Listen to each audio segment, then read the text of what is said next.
Olá, eu sou Fernanda Freitas e esse é o Conversa Fiada, um podcast idealizado pelo Grupo Educacional Ibra e uma realização da Content Tech, Tecnologia Educacional e Agência Criativa. Meus convidados de hoje, duas pessoas importantes da área da tecnologia e da educação, né? Vou apresentar para vocês aqui primeiramente o Herbert Amaral, que é diretor executivo da Versatec, mestre em Ciências da Computação pela UFV, MBA em Gerenciamento de Projetos pela FGV. Seja bem-vindo, Herbert. Ô, Fernanda, obrigado. Obrigado aí pelo convite. E aqui o nosso diretor da Content Tech, o Ícaro Queiroz, que também é mestre em Educação pela USP e gestor de projetos há 5 anos. Não é isso, Ícaro? É exatamente, Fernanda. Obrigado pelo convite. E vamos falar sobre tecnologia hoje, né? Isso. Nós vamos falar hoje, gente, sobre um tema que está em amplo crescimento, que é justamente a profissão do futuro. Já que nós estamos falando de tecnologia e de educação, a gente está falando aqui também de uma nova demanda que surgiu, gente, que é a área tecnológica, é a profissão do futuro. Tá sobrando vaga e tá faltando empregos. Não é isso, Herbert? Isso aí, Fernanda. Aqui, antes de mais nada, muito obrigado mesmo pelo convite, tá?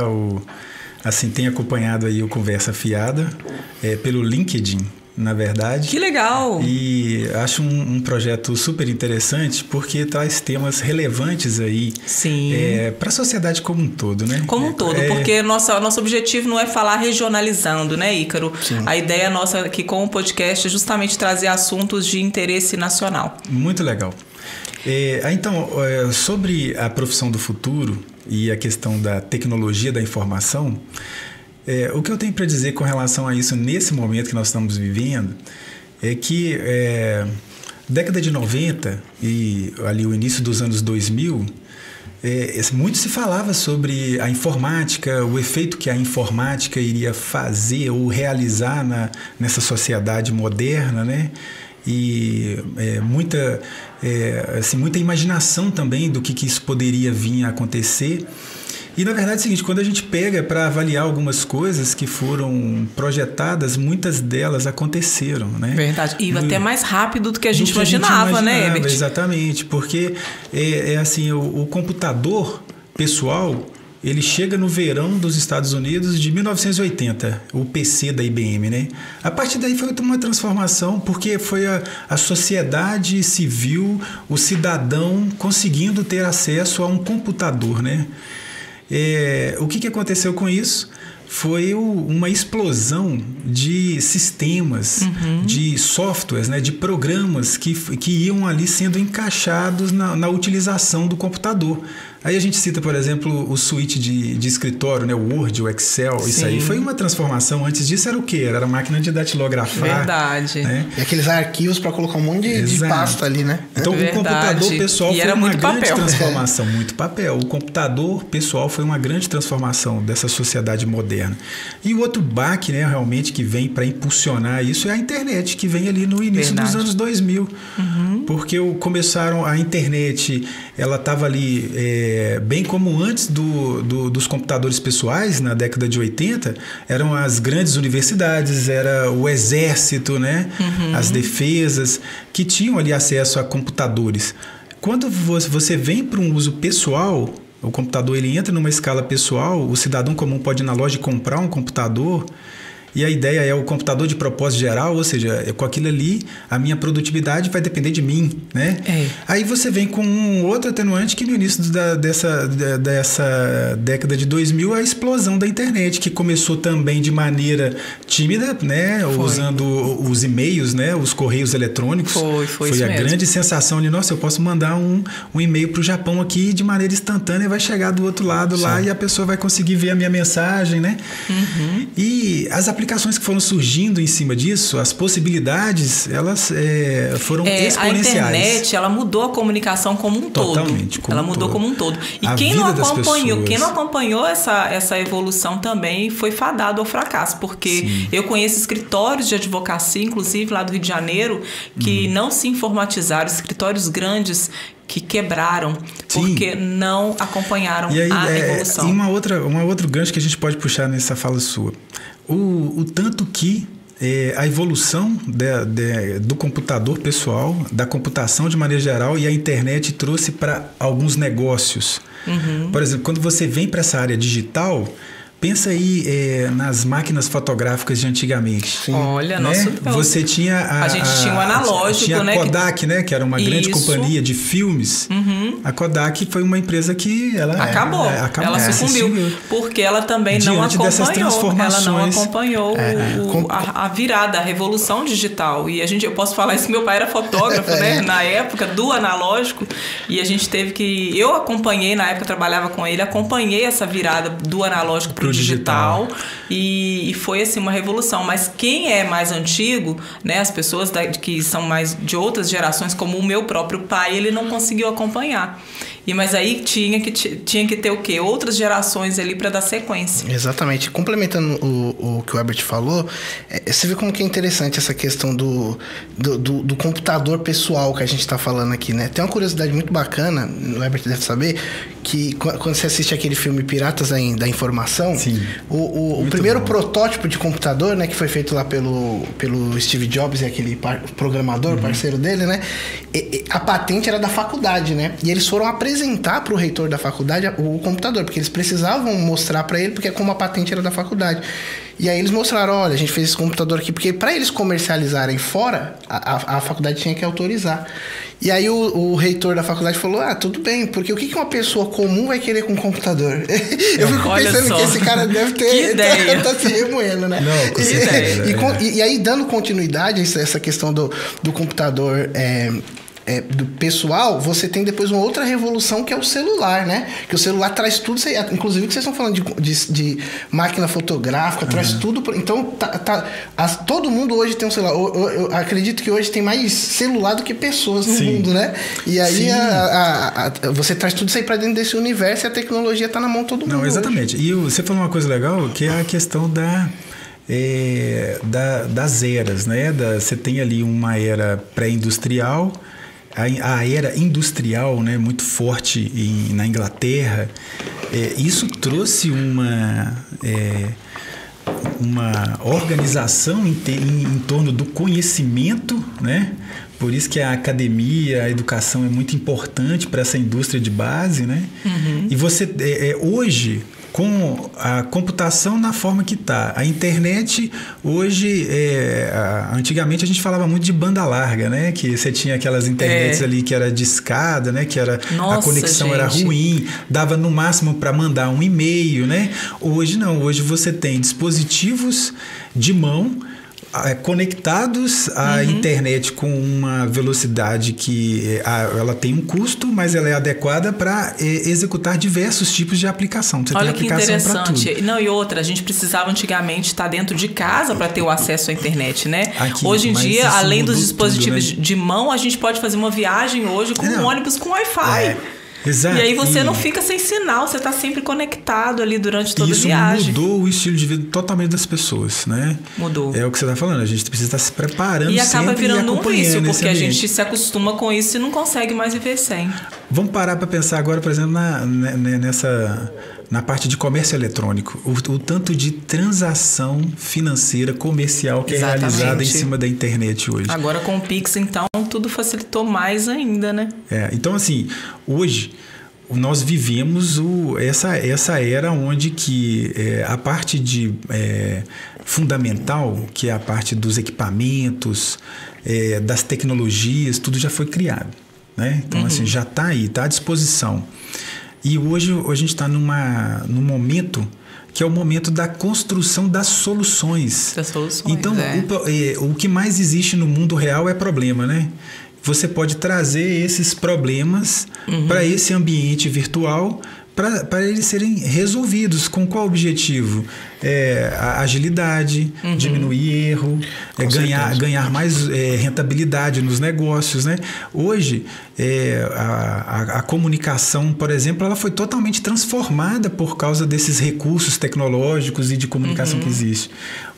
Antigamente a TV era muito forte. A gente estava falando sobre a TV. Isso aqui agora, a TV tinha uma grande influência no consumo. Hoje não, hoje mudou um pouco esse paradigma por causa do digital. devido ao fato das pessoas estarem a todo momento com o equipamento que está ali na mão, porque o que diferencial, tá eu estava conversando com o Herbert, Ícaro, pensa só, o diferencial da televisão, enquanto nós tínhamos rádio, jornal impresso, revista e TV, o diferencial da TV era o audiovisual. Sim. Aí vem o celular, vem o computador, sim, vem a internet. Na mão, tá tudo na hora, e o né? audiovisual simplesmente se tornou um concorrente da televisão. Por quê? Porque hoje nós temos aí o digital. E na parte da comunicação isso é muito impactado. Por quê? Por exemplo, a parte de anúncio. Hoje, quando a gente fala de um orçamento de uma empresa, você precisa de um orçamento para anunciar. Uhum. E você precisa ser o mais assertivo possível no seu anúncio, porque você precisa vender para claro. Toda a máquina ali da organização da empresa funcionar. Então, esses anúncios hoje, a maior parte desses investimentos de anúncios hoje, eles estão todos no digital. Eles foram para o digital por causa das grandes big techs, né? Aí citar aqui, por exemplo, o Google, o Facebook com o Instagram e com o WhatsApp, as outras redes sociais também, o Twitter, que é muito grande, a comunidade do Twitter é muito grande. Aqui no Brasil, a comunidade do Twitter ela é muito grande, só que ela tem sempre um foco mais jornalístico, de informação, e é mais ou menos considerada uma terra de ninguém ali, né? Todo mundo fala o que quer. Exato. Então, assim, agora, essas outras redes sociais, mas tem muito anúncio no Twitter também. Sim. No Twitter tem muito anúncio. Agora, Instagram, Facebook e o próprio WhatsApp, né? Você tem ali recursos das próprias plataformas sim. com o objetivo de vender os anúncios. E isso significa que você tem um extrato, você tem as informações do métricas. Seu público. Exatamente. Você tem as suas métricas, você consegue direcionar para o seu público-alvo, você consegue saber qual o retorno que aquele anúncio te deu. A faixa etária da pessoa. Coisa que o rádio, a televisão, o jornal não te dá. Quando o Herbert falou, fiquei pensando muito na questão do remarketing mesmo, né? Na televisão, você cria ali uma propaganda que ela é uma propaganda ampla para todo mundo, seja pessoa de faixa etária diferente, sexo diferente, você tá ali, você não consegue intervir naquilo. Exatamente. Agora, através do marketing digital, sim. No digital, sim. Não. O que o cara tá pesquisando ali? Você vai direcionar aquilo ali para ele. Exatamente. Exatamente. É muito legal. Deixa eu abrir um parêntese aqui, gente, para poder falar sobre esse episódio de hoje, que a gente está falando aqui de graduação do futuro. Já vamos entrar aqui na parte da escassez de mão de obra no mercado. Mas o tema desse programa de hoje, esse episódio, ele é um oferecimento de 2 cursos do Grupo Educacional IBRA, que é referência no ensino à distância, que é a graduação em Análise de Desenvolvimento de Sistemas e também a pós-graduação em Sistema da Informação do Grupo Educacional IBRA. Faz uma visitinha lá no site, conheça todos os cursos do Grupo Educacional IBRA, não é isso, Ícaro? ibraeducacional.com. É ibraeducacional.com.br. Isso lá aí. Você vai encontrar todos os cursos de pós-graduação, graduação, cursos de capacitação também, tá tudo lá. Lembrando, gente, que na contramão aí do crescimento desse setor de tecnologia, tem um dado que impacta aqui no Brasil. Nós temos 13,9 milhões de brasileiros desempregados, de acordo com o IBGE, já que a taxa média é a maior dos últimos 9 anos. Enquanto isso, nunca houve tantas vagas para serem preenchidas na área de TI. Olha que contradição, sim. Não é isso, Herbert? Por que tem tanta vaga e está faltando profissionais nessa área? Olha só, Fernanda, na minha opinião, né? O que acontece? A gente estava falando um pouco aqui sobre essa história e evolução da computação, da tecnologia, da internet, do impacto que isso gerou nas nossas vidas. Principalmente depois da pandemia, né? Como que essas tecnologias impactaram as outras áreas de negócio, né? Uhum. Então, assim, a pandemia foi um divisor de águas para praticamente tudo, né? Porque... Para todas as áreas. E, na verdade, muito se fala de pandemia nesse momento, porque nós estamos exatamente num pós-pandemia e tentando se acostumar e voltar aí para nossas realidades, né? E aí o que acontece? A pandemia ela potencializou. O que ela potencializou? Você já tinha ali até dezembro de 19, você já tinha uma utilização em massa de todos esses recursos de tecnologia. Sim. Por exemplo, eu acredito que eu devo ter aproximadamente uns 4 anos que eu não vou numa agência bancária. Então essas coisas já existiam antes. Mas o que aconteceu com a pandemia? Uma super escalada na venda de dispositivos eletrônicos. Celular, tablet, computador, notebook, roteador Wi-Fi, né? Tudo que você for falar ali de equipamentos foi explosão. As empresas bateram recordes e mais recordes nas vendas desses equipamentos. Quem não tinha computador em casa precisou comprar porque precisou ir para o EAD, por exemplo. Exatamente, né? Trabalhar, estudar, né? Link de internet. Eu não tenho internet em casa porque eu não uso. Contratou link de internet, né? E aonde que foram esses impactos, né? Os dois principais, na minha perspectiva, primeiro a educação. Educação, foi com certeza, altamente né? impactado porque você já tem uma história do EAD, assim, ele está... Antigamente você tinha algum resquício com EAD. Preconceito, né? Com EAD, você tinha isso. E agora não, a pandemia ela mostrou isso. Agora, a questão dos recursos e de você ter uma boa tecnologia para você fazer acesso a esses cursos EAD é um diferencial, né? Você não pode ter qualquer estrutura para ir para o EAD. Mas hoje em dia esses recursos eles não são tão caros assim. Ele tá acessível para, né, para as faixas etárias, para as faixas sociais aí, porque ali um computador hoje R$2.000, um link de internet ali R$80 por mês, ou seja, ele tá acessível. Então, gente, o que aconteceu? No EAD, na educação à distância, foi uma explosão enorme de instituições e cursos sendo oferecidos à distância e ainda uma adaptação de tudo aquilo que estava presencial que teve que ir para o EAD. E você teve áreas, por exemplo, que não eram discutidas, por exemplo, telemedicina. Telemedicina é um tema que ele existe há um bom tempo, mas que não tinha nenhum regramento. Veio a pandemia, não era regularizado, não, né? Veio a pandemia e no outro mês, você, tá aqui, viu-se a necessidade, telemedicina, né? O Conselho Nacional de Medicina, a telemedicina tem que ser dessa forma aqui. Porque começou a fazer pelo próprio WhatsApp, ou seja, aí vamos fazer um regramento para telemedicina. Tem que ter, realmente. Então, o que aconteceu com a pandemia foi isso.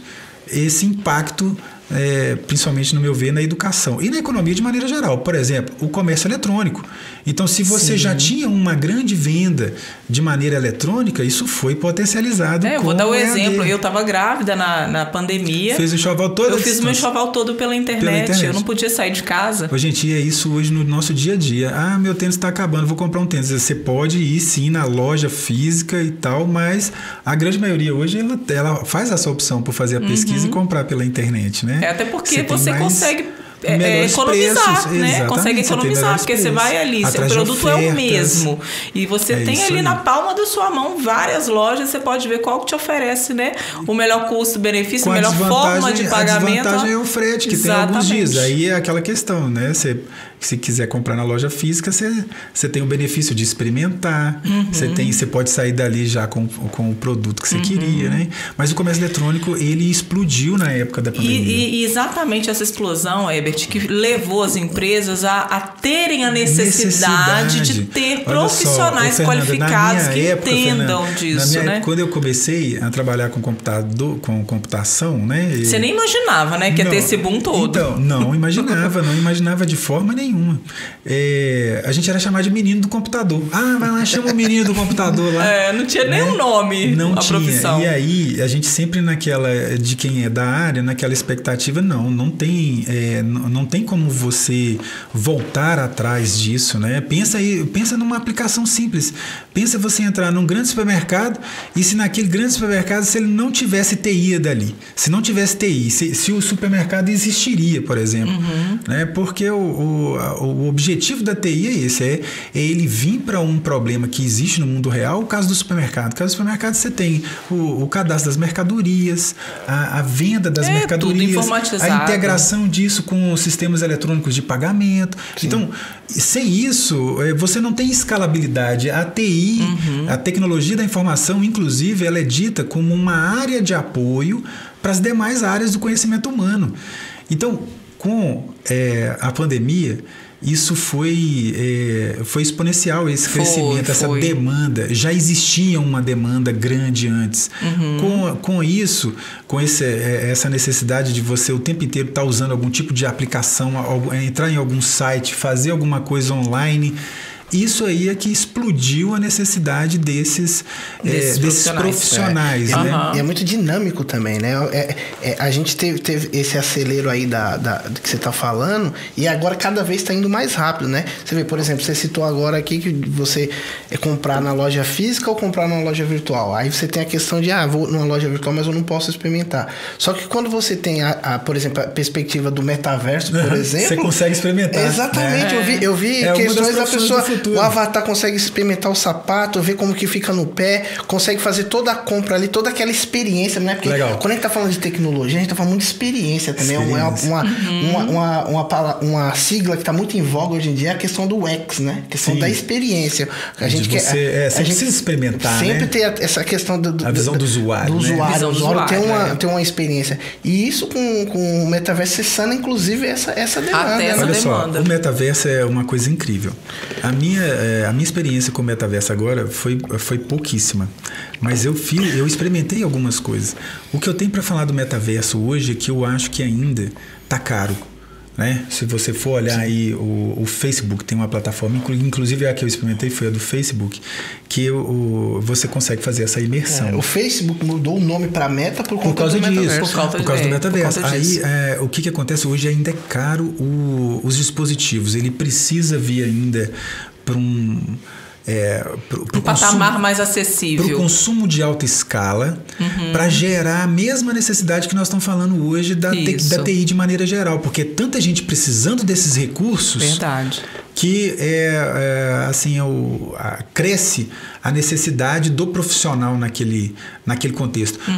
Na década de 90 e década de 2000, o principal profissional dessa área de computação era o programador de computador. Esse era o nome, programador de computador. Sim. Aí esse programador ele desenvolvia esses programas simples, simples não, porque depende realmente do ambiente que ele está inserido, né? Então pensa num sistema gerencial. Né, um sistema para gerenciar um supermercado, que era o caso que a gente estava falando aqui.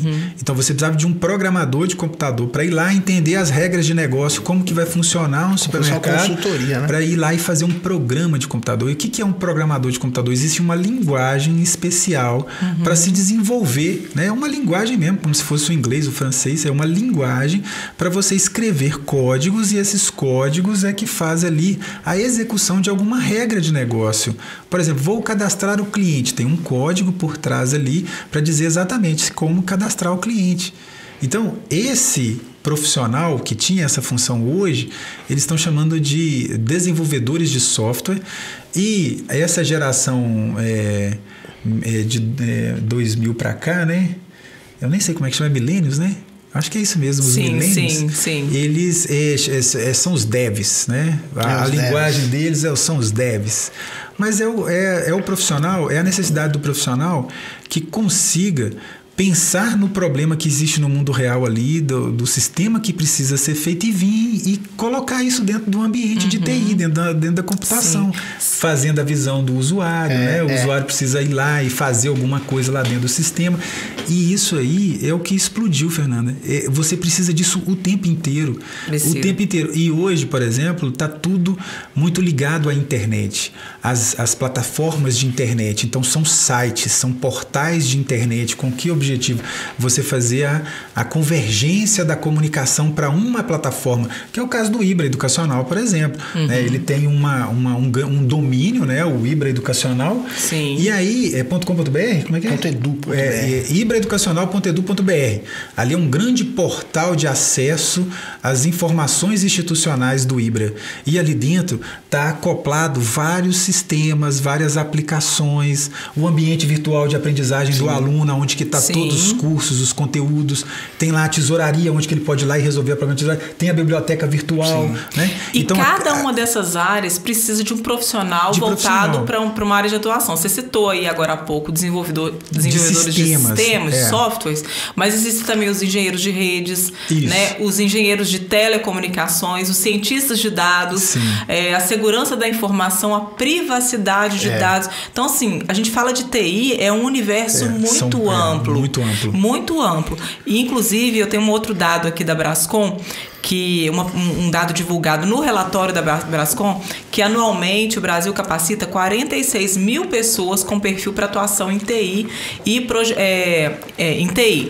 e seriam necessárias 70 mil profissionais ao ano para que as vagas em aberto hoje fossem ocupadas. Olha isso, gente. Olha como que essa demanda é um déficit grande.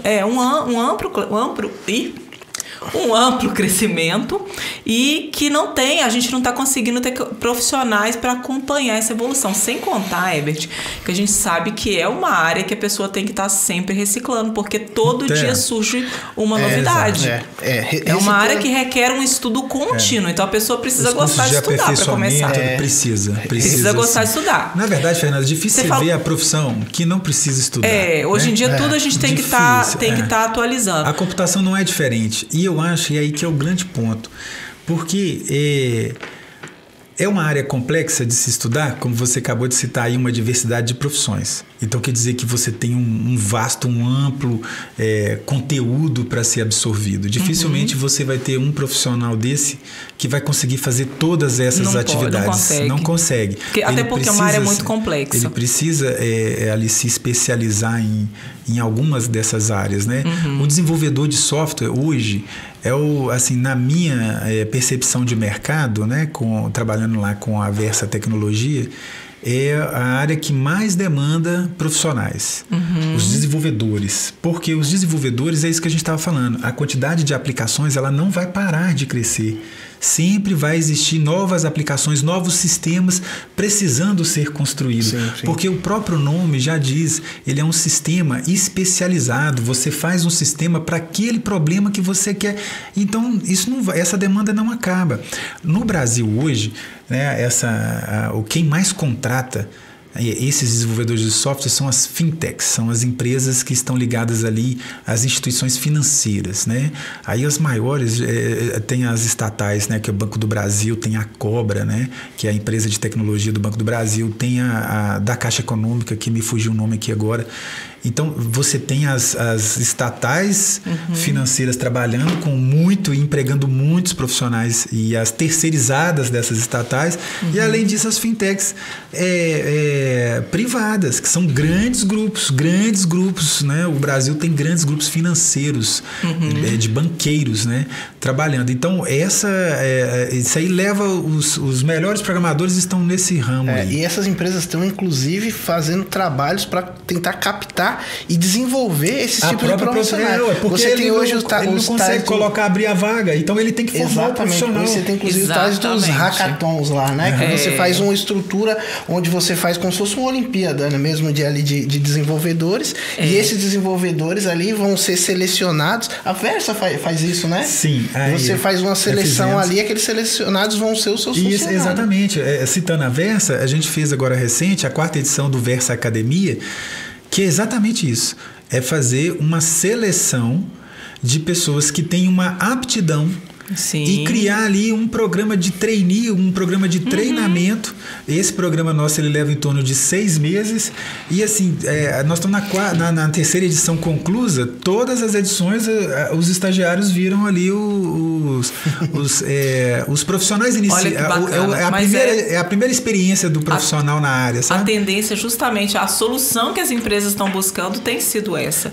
Que é o treinamento da própria mão de obra para atuar a sua empresa. Exatamente. Sim. E hoje você tem uma baixa procura pelos cursos de graduação na área de computação, análise de sistemas.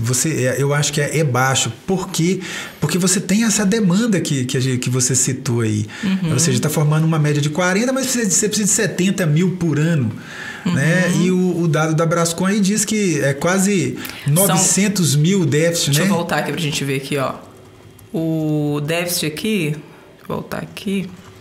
Até 2023, eu acho? São 70 mil profissionais é o que seria necessário para poder suprir as vagas anualmente.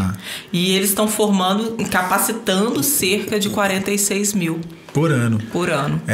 Então, eu acredito o seguinte, que a área, ela tem uma certa complexidade, mas se você for prestar atenção, a enfermagem também é difícil de fazer, a medicina também, a engenharia também. Não tem nada fácil. O que eu acho que falta, na verdade, é no ensino médio. Aí eu volto até a te falar que é opinião, que tem que mexer no programa pedagógico do ensino médio. Deveria incluir, eu acho, né, que até nos anos iniciais, porque você precisa despertar esse interesse. Hoje, essa geração de hoje, ela é altamente inserida nesse ambiente de tecnologia. Né? As crianças aprendem com muita facilidade a questão de usar... até mesmo sozinhas. E mexendo muito ali no computador, elas vão aprendendo. A gente já tem curso de programação para crianças hoje em dia, né? Isso. Isso. E eu acho que essa mudança no projeto pedagógico, tentando levar isso, poderia mudar um pouco esse cenário. Tudo passa pela educação. Com certeza eu acho que seria o primeiro passo. Né, para a gente começar a transformar essa realidade. E quando você faz assim, eu até falo com vocês dois, faz um censo de vocês mesmo, assim, no seu ciclo. Procura ali aquele adolescente que está entre 14 e 16, 17, e preparando para sair ali do segundo grau, do ensino médio, e pergunta para ele essa questão da computação, da TI. São poucos que despertam esse interesse. E mesmo a gente vivendo nessa era digital. Sim. Talvez essa era digital até crie esse próprio bloqueio. Já sei fazer tudo, né? Não preciso, não quero mexer com isso, porque acha que... Mas você não acha que aquela questão dos códigos, daquela linguagem específica que a tecnologia ela impõe, acaba que assusta as pessoas também? Eu acho que sim. Eu acho que assusta. Mas não é bicho de sete cabeças. Você suturar um machucado ao enfermeiro, talvez é mais difícil do que você fazer isso. Tipo assim, eu sou da área de humanas, vamos falar assim, Fernanda, sou da área de humanas, não levo o menor jeito para a área de exatas, muito menos para a área de saúde, a área médica. Eu seria uma boa TI? Mesmo se eu não sou boa de matemática, não sou boa de física, não sou boa de biologia. Tem uma questão interessante nisso que você falou, Fernanda, que é o seguinte: eu trabalho com programador já há bastante tempo, né, nessa parte de tecnologia educacional. E eu vi uma evolução / transformação que aconteceu nos devs, né, vamos dizer assim, no decorrer dos anos, que é o seguinte: dentro dos devs você já tem aquela bifurcação. Uns são, vamos dizer, back-ends, outros são front-ends, né? E o programador, lá nos primórdios dele, como a gente taxava ele muito como a questão do nerd, o cara introspectivo, o cara ali que fica no computador só programando. E ele era muito mais back-end. Hoje em dia, além do cara ser front-end também, ele agora passa para essa outra fase que a gente fala, que é de UX, de experiência do usuário. Isso demanda muito a comunicação dele com o usuário. Ele precisa saber quais são as dores do usuário, quais são as dores da empresa, para eles conversarem. Então, esse dev, ele passou por uma transformação que é uma coisa que não é só hard skill, também é soft skill que ele tem que trabalhar ali dentro da estrutura. Exatamente. Você precisa ter outras habilidades que não é só a lógica, matemática. Não só, exatamente. Não é. Então você tem uma área que ela precisa de vários conhecimentos agregados para você ter um bom profissional. A questão de alcançar essa condição de você ser inserido no mercado, na minha opinião, é criar um planejamento, né? Um bom planejamento dos conteúdos que precisam ser absorvidos e ter as experiências corretas. Sim. Porque eu acho que qualquer um é capaz, qualquer pessoa é capaz.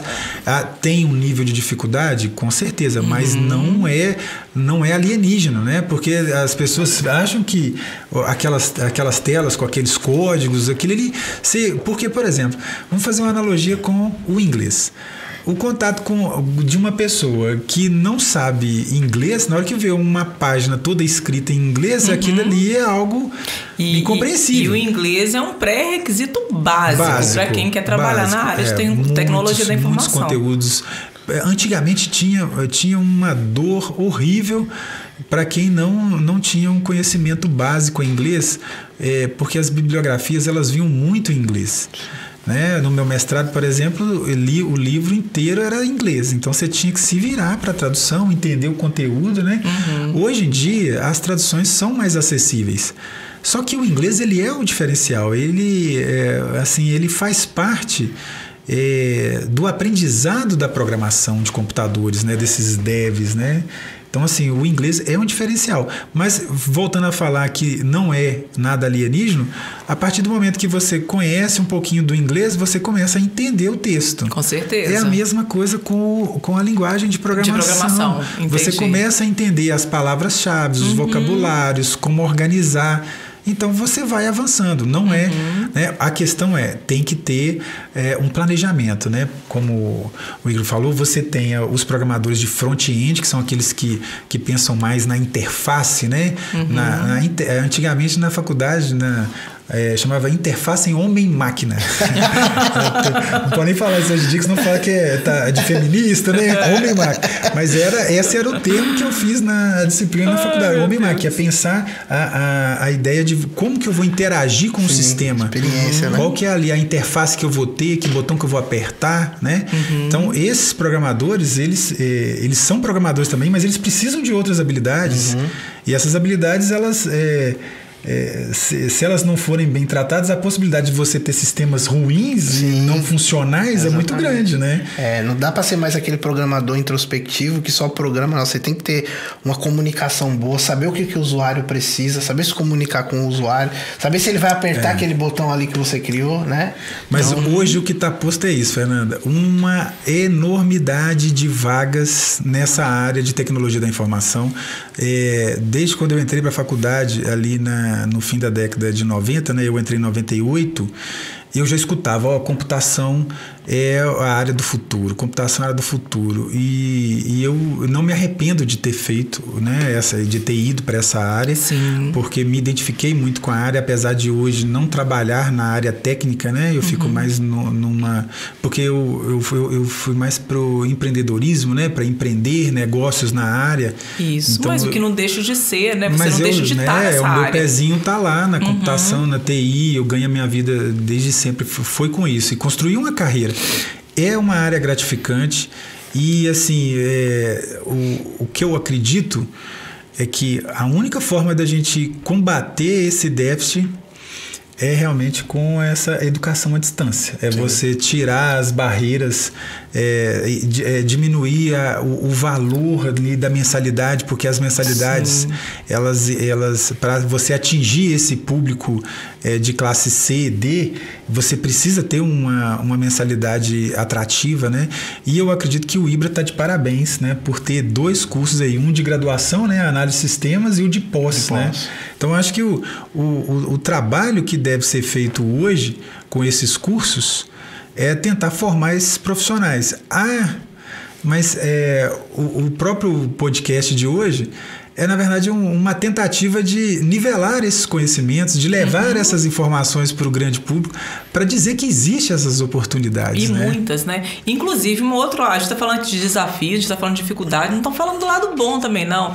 Os passes estão altamente valorizados, porque como salários, são poucos profissionais, os profissionais que têm, eles estão sendo muito bem remunerados. As empresas estão tendo um alto custo para conseguir manter profissionais como esses nas suas empresas, porque são poucos. Ela vai querer perder aquele bom profissional que ela tem? Até porque eles são responsáveis pelo avanço tecnológico das empresas. As empresas que hoje não têm um profissional de TI, elas ficam paralisadas. Elas não conseguem acompanhar a evolução. Então, olha só a importância desse profissional para o mercado de trabalho. Você tocou num ponto muito interessante. A questão salarial,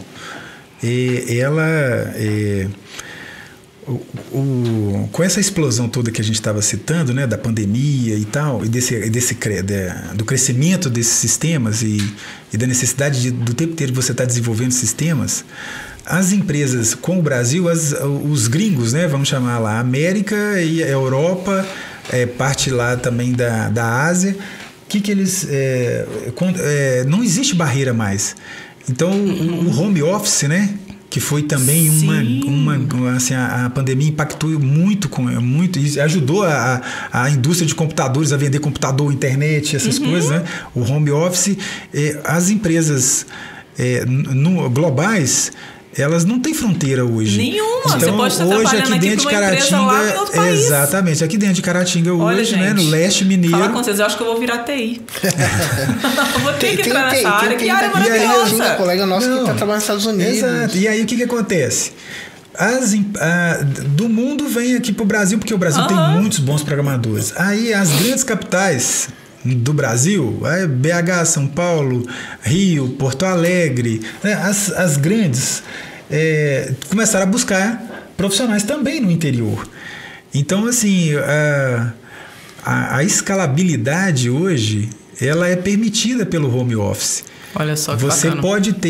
Você pode estar em qualquer lugar do mundo e trabalhando home office. Então, isso é muito interessante para a área de TI. Para todas as profissões, na verdade, né? Não só para o desenvolvedor de software que a gente estava falando, mas você citou, por exemplo, o analista de segurança da informação. Segurança privada, né? Então, você tem essas outras... Um profissional hoje que está muito requisitado é o analista de dados. Proteção de dados. O analista... Você tem aqui o engenheiro de segurança da informação, né? Ou a gente chama também de administradores de redes ou segurança de sistemas. E você tem o analista de dados. O analista de dados, hoje, é um dos profissionais mais requisitados. Por quê? Porque qualquer empresa, qualquer lugar tem dados. DBA. O DBA. O que esses dados precisam se transformar em informações? Informações para quê? Para as empresas tomarem as decisões que elas querem tomar. Por exemplo, o grupo educacional, IBRA, ele precisa de informações do mercado, da própria base de dados dos alunos. Sim. Então, esse profissional aí de análise de dados, o objetivo dele é criar grandes painéis de indicador de desempenho para que as camadas, ali, a gestão executiva e a gestão operacional da empresa, ela possa se orientar a partir de informações que estão dentro dos indicadores de desempenho, né? Então, qualquer profissão dessa, ela pode se realizar de maneira remota.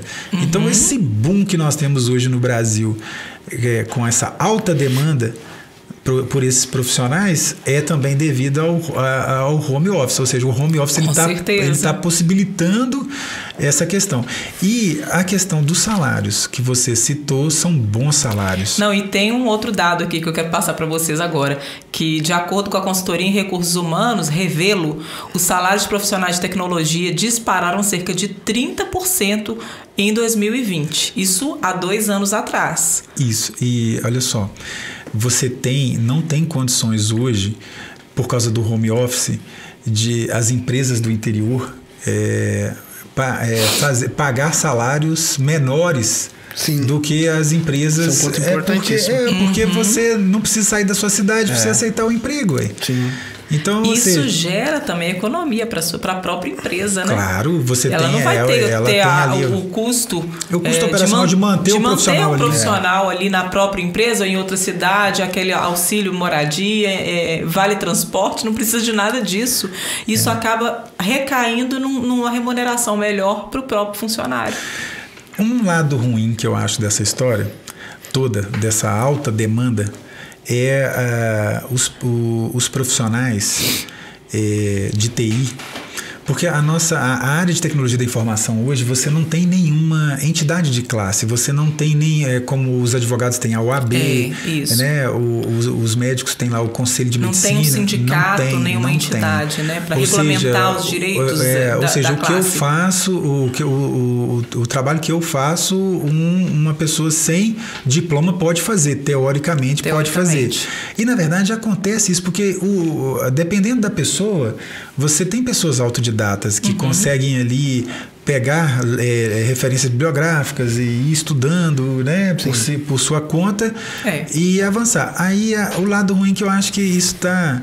essa necessidade está tão banalizando. grande. O que acontece? Eu acho que isso está evitando a formação... A formação acadêmica. A formação acadêmica, aquela formação tradicional. Isso está... Para que eu vou fazer faculdade? Eu já sei fazer isso, aquilo outro, boto lá, fui lá, me empreguei e pronto. Até porque, que a gente comentou agora há pouco, que uma das soluções que as empresas estão encontrando está sendo oferecer treinamento para os próprios funcionários, né? Que está sendo treinar talentos, né?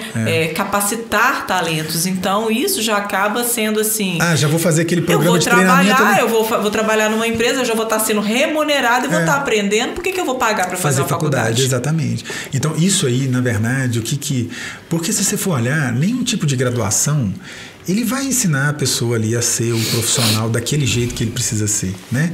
Ela tem uma grade curricular, né? Uma estrutura curricular com conteúdos. Sim. E esses conteúdos, ele foca numa formação profissional que o mercado está pedindo. Então, essa questão da formação tradicional, eu acho que é um ponto negativo, porque por causa dessa alta demanda de vagas, essa turma está achando que não precisa de faculdade. E na minha visão, precisa de faculdade sim, porque você não tem só as hard skills, você tem as soft skills. Você tem um currículo para ser preenchido e você tem conteúdos que, por exemplo, a gente tem uma disciplina que chama Engenharia de Software.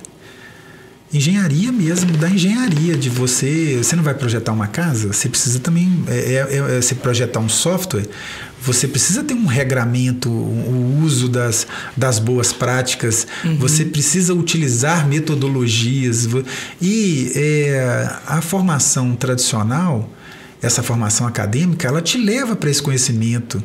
E ela testa isso também, né? Porque, por exemplo, você contrata, até por conta de ser uma profissão muito nova, assim, que está desenvolvendo, você tem gente que programa em PHP, você tem gente que programa em Python, você tem gente que programa em Java. O programador, ele cria aquela estrutura para você, aquele sistema.